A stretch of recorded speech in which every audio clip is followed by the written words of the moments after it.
Is Sarah Palin ready, God forbid, to be Commander-in-Chief of the United States? Yeah, I think so. She's tough, and very tough.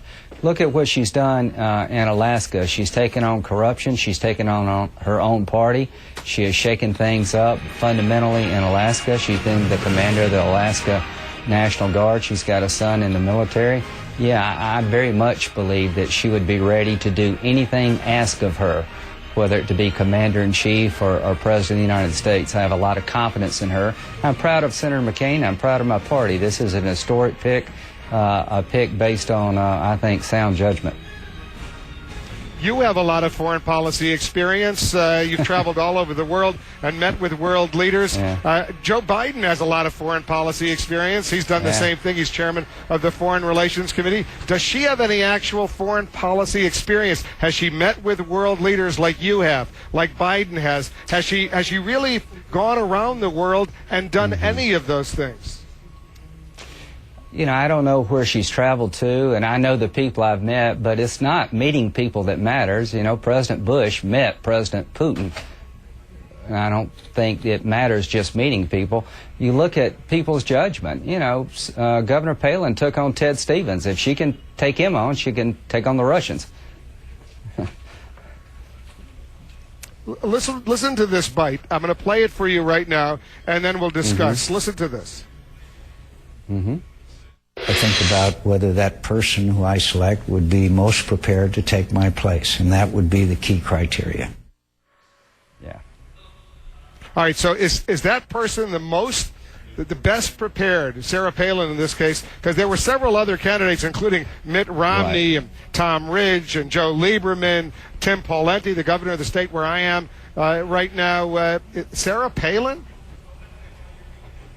Yeah, I think so in this regard. John was looking for a reform-minded governor. If he'd picked Governor Palin, who has no foreign policy experience, Governor Romney has been a governor, been a good businessman.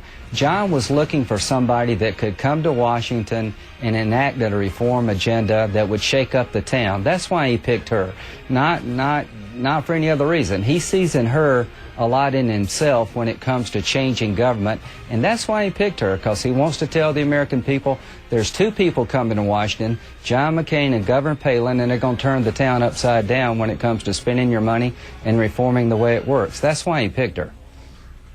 Senator Obama last night was not shy in directly going after Senator McCain in his acceptance speech in Denver. I'm going to play one little clip of what Obama said. It's one of the toughest criticisms of Senator McCain. Listen to this.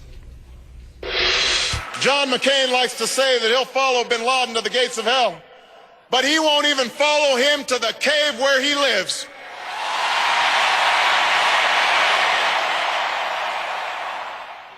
All right, I guess that's in response to the suggestion that John McCain wanted to devote most of his energies to what's going on in Iraq, but was willing to neglect what's going on in Afghanistan along the border with Pakistan, where Osama bin Laden is said to be hiding out somewhere. I guess it just shows you how dangerous it would be to make Senator Obama president, because it's not a choice between winning in Iraq and winning in Afghanistan. You win both places. It was Osama bin Laden that called his supporters to go to Iraq, the land of two rivers. That's where the central battle is. It was the goal of the Al-Qaeda International to come in and to have a safe haven in Iraq. So this idea that we took the eye off the ball here is ridiculous. The Al-Qaeda movement went to Iraq to defeat this experiment in democracy, to make sure moderation would not prevail in the heart of the Arab world. And if we'd listened to Senator Obama and withdrawn all the troops, we'd had a failed state in Iraq.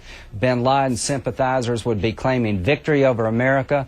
Iran would be filling in the vacuum of a failed state in Iraq, and sectarian violence would have spread. It just shows you how naive he is. If you had lost in Iraq, every force we're fighting would have been stronger. We're going to get Afghanistan right, but we've gotten Iraq right because John McCain understood Iraq, and Senator Obama has never understood. It was part of the war on terror, and we're going to be talking about that Thursday night when I speak. We'll be watching your speech. We'll see you here in St. Paul, Senator. Thanks very much for joining us.